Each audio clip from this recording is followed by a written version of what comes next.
Today's discussion will be presented in 3 sections since we're recording it for a radio broadcast on Federal News Radio 1500 AM. You're welcome to post questions and comments during the session. We'll try to answer them online. Let's get going. My guests today are Julie Ard. She's Senior Principal Cyber Engineer and Architect at the Intelligence Advanced Research Projects Activity. David Bray is Chief Information Officer at the FCC. He's also Eisenhower Fellow to Taiwan and Australia and a Harvard Executive in Residence. And Stephen Dennis is Data Analytics Engine Director at the Homeland Security Department's Advanced Research Projects Agency. That's part of the Science and Technology Directorate. Great to have you all here. And an interesting time to be meeting and talking about cybersecurity. We're waiting for the new administration to have its policies in place, but there's been a long chain, I think, of continuous, pun intended, policies that have been pretty much guiding the federal agency. But technology is changing. We also have the Internet of Things coming into the way people are looking at cybersecurity, and we also have increasing merging of cyber and physical systems. So those are some of the things we're going to talk about, strategies for dealing with those. And so let's start with the idea of cyber physical systems. I think that's something that applies to all of the agencies you're dealing with and really almost every agency. And so maybe give us a kind of an overview of what that looks like from your point of view. Julie, we'll start with you. Sure. In addition to the digital and physical domains merging, you see everything going into the cloud where physical boundaries no longer apply. So the goal of the IARPA Virtue program is to create a more secure virtual computing environment. So in the cloud? In the cloud. So all the IoT and all the cyber physical data, it's all going in the cloud? Well, the federal government is moving more and more of its functions into the cloud, and we're supporting that with our research. Okay, from your point of view, what does cyber physical mean? Does it have application in your particular domain? So where each agency chooses to host various functions, it could be on their network or it could be in the cloud, in which case it will apply to our program. Okay, and David, you've been around the world with this stuff now, literally. Yeah, so back in 2015, I had the opportunity to go meet with the Ministers of Defense, Justice, and Communication in both Taiwan and Australia to ask for what were their country's strategies for the Internet of Everything. And of course, in 2015, most countries, including both the United States, Europe, and Australia and Taiwan, this was just the tip of the iceberg. That said, both countries knew that increasingly hospitals were going to be connected, power plants were going to be connected. Those are sort of the examples of the cyber physical systems that if something happens in a cyber realm, it could spill over and either A, lose power to a hospital, mess with patients' medical treatments, and have real world physical effects. And so we're now seeing the blurring of the lines between an attack in cyberspace now having an attack in the physical world. That raises interesting questions about how do you even address this, given that, quite frankly, there are protocols on the internet that were never built to be 100% secure. Border Gateway Protocol, for example, is open, and you can actually claim that you're another country if you wanted to, and you can route traffic through you. And so short of basically a re-engineering of TCP/IP, I think we need to actually begin to think more about what would be called cyber resiliency, which is how do you quickly identify something's going on that's odd. It might be a hardware issue, it might be a software issue, it may be a sign of someone trying to actively exploit it, but quickly sort of quarantine it much like you would in the real world if one of us got sick. Minimize the dwell time of whatever that issue is, resolve it, and move on. And so we've been treating cybersecurity as if it's a 0-1 game, whether you have an attack or not and whether they get in or not. I think it's really much like in the real world where no one would raise their hand and say, I'm never going to get sick again. It really is about how quickly we can detect that you are sick, get you treatment, and get you better.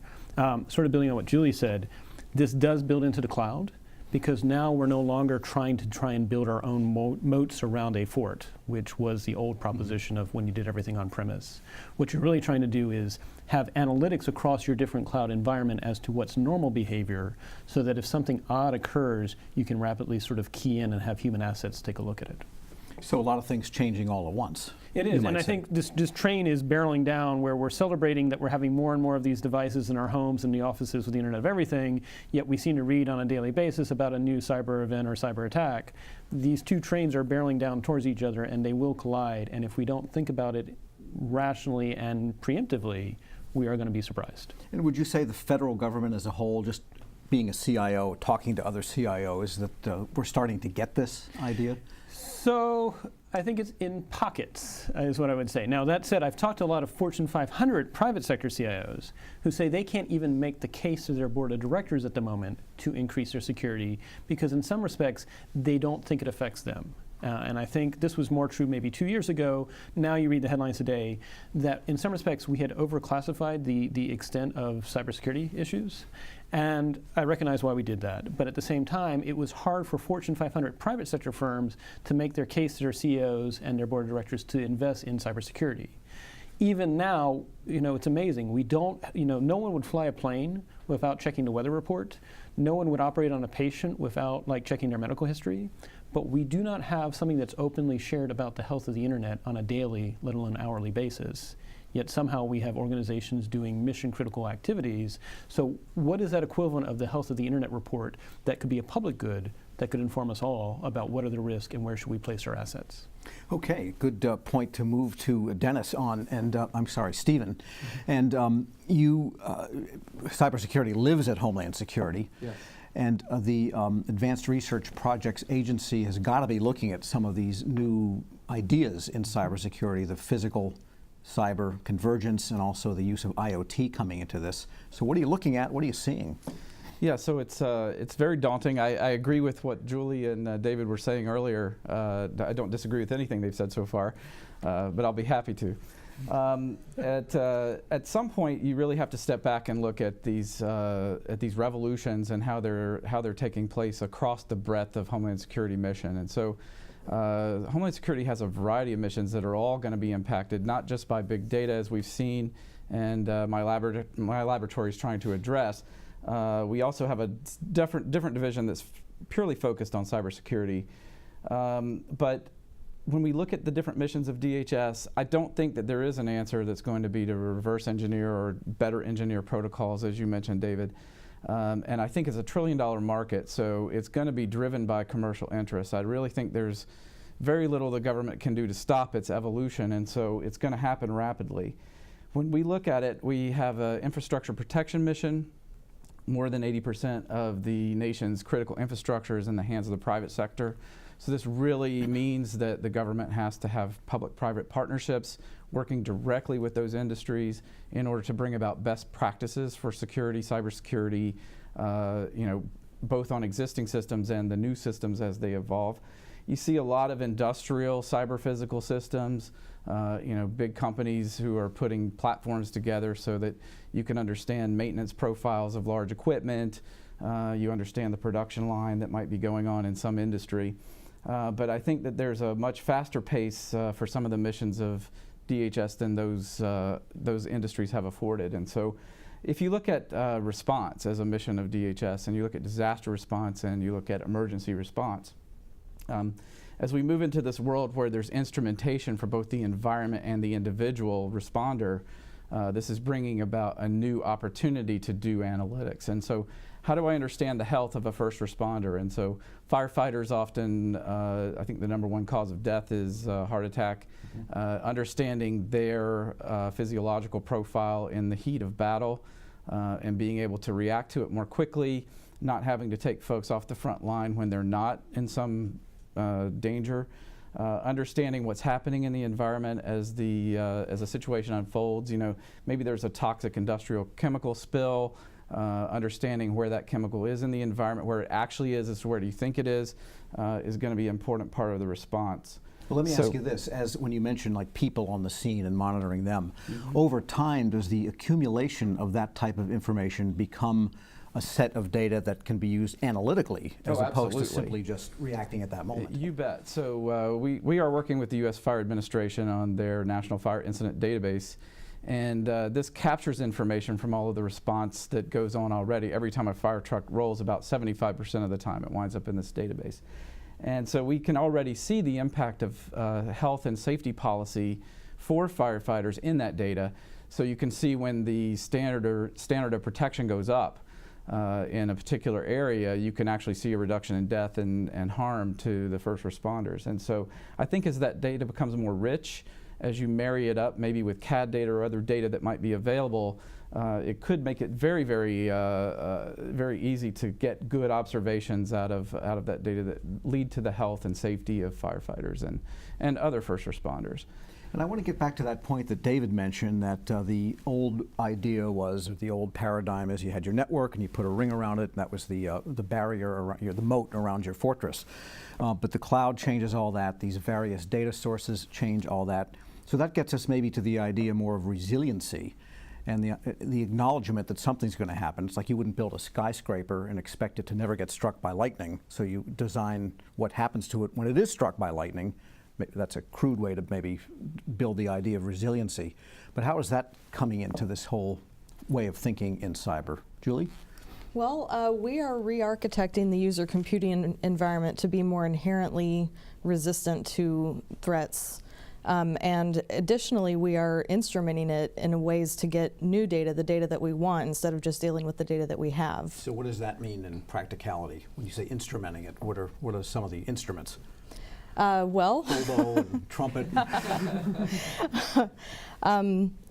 So in the traditional desktop computing environment, you're just stuck with the data that you have. I don't want to get too technical, we but won't give the hackers all the clues to it, but okay. You can get pretty technical, because the listeners there, you're all technical. Well, but imagine being able to build a house, in a secure, in a way more resistant to threats that are out there, and then you can put the sensors where you want them. But it's definitely a step change from the way you were doing it before. Oh, we're back to the drawing board. And when you say the threats, that also must mean like the people that, well, I'll click on that just to see what's there, inside. We very specifically are designing against 4 threat vectors: the traditional external attacks, the insider, the infrastructure, the cloud infrastructure. Well, and I mean, sometimes the people inside aren't even malicious. It's simply just because the phishing has become such a major part of this. And I guess maybe that's something that could be analyzed too, is the changing threat vectors. That's almost a data set that's changing also. So I agree 100% that now with Bring Your Own Device, when I arrived at the FCC in August of 2013, they didn't actually have a telecommuting program in place. And I thought that was kind of interesting because we're the FCC.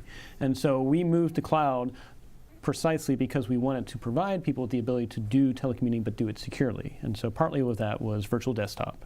Mm-hmm. And so basically, essentially your desktop, whether it's in the workplace or whether you're at home, is the same thing.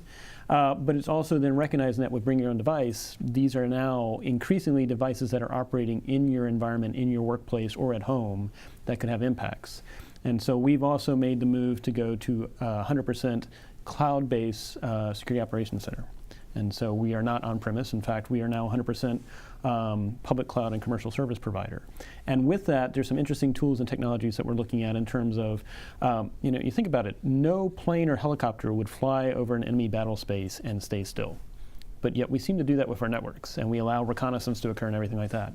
What you really want to do is keep on changing the appearance of your network. You want to keep on changing the appearance of your desktop as well, so that any exploit is only good for about 5 seconds or 5 minutes before things change.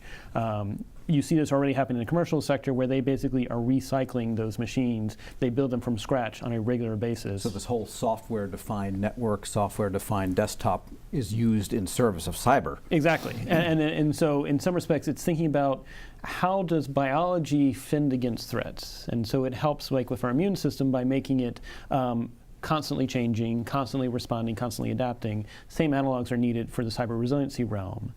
And with that as well, with cloud, I think what that really provides is it's the many eyes approach. That now by partnering with the commercial sector, it doesn't mean we won't have an event. I mean, anything on the internet, there's always a risk that something will happen. But now it's the commercial sector's eyes plus our own security people's eyes looking at it, as opposed to just ourselves by ourselves. And that gets me to another question for Stephen. I know Einstein 3 is a different part of DHS. That's in the NPPD, I believe. But that must generate lots of big data. Absolutely. And do you have access to it, and do you get learning from it? In my role in the Science and Technology Director, we provide consultation to those groups, and we explain to them what storage mechanisms, what bolt-on analytics, what structures might be useful. We're often testing the latest out of industry laboratories in our lab to demonstrate what the art of the possible is. I think too that the speed of data and data flow and the need to detect threats quickly brings up another topic, which is a total can of worms, and that's autonomy. And systems are going to have to do a better job of helping humans in their task. And so this topic of instrumentation, I think, is extremely important, because you want to know what humans are actually doing with the information that they're getting, and if it's helping them or not. And I think if you're instrumenting the system, the underlying system can understand maybe, or at least give you data that indicates what humans might be doing with information as it comes and whether it's useful or not. You might be able to flag certain pieces of information that become part of some autonomous model that then helps the system quickly adapt to an emerging threat. And I think that's going to be important to do, not just within a single organization, but across a sector, and getting to multi-party data situations where you might have hybrid cloud arrangements and working through the security of that. So almost an automated if-then situation of logic produced by the instrumentation. Yes. I think what you're really seeing is a paradigm shift from, in the past, we treated security as if it was transactional and you would read the logs. And really, and this is where I'm showing my bias coming from Centers for Disease Control and Public Health, instead you're looking for trends, almost like epidemiology, which says usually the CEO accesses these systems during these hours, and if all of a sudden you see the CEO's account accessing at midnight on a Friday the financial systems, which is a very, very rare event, you probably want to block that, because that's probably not the CEO. Or at least call them up and say, are you on? Or stop him and then have the conversation and say, are you on, and then release it later. Because if you wait, that milliseconds waiting time will probably be too late. So safer to cut them off, then ask questions, Yes, and to ask call for them up forgiveness and later. then cut off. In a perfect world, the system might actually know he's in his office, right? And Right, that yes. he's the one actually There's a using sensor. his terminal. Yep. Yeah. We actually want more options than just cutting it off and begging for forgiveness later, because one thing you do is alienate your users. Yeah. All right, well, that's a good place to take a break. My guests today are Julie Ard, Senior Principal Cyber Engineer and Architect at the Intelligence Advanced Research Projects Activity. David Bray is CIO of the FCC, Federal Communications Commission, also an Eisenhower Fellow to Taiwan and Australia, and Harvard Executive in Residence. We'll have to hear what Harvard is doing later on, too. Stephen Dennis is Data Analytics Engine Director at the Homeland Security Department's DHS Advanced Research Projects Agency. That's part of the Science and Technology Directorate. I'm your moderator, Tom Temin. Our discussion is Predictive Intelligence, the Marriage of Data and Analytics in Cybersecurity, sponsored by TIBCO here on Federal News Radio 1500 AM and federalnewsradio.com.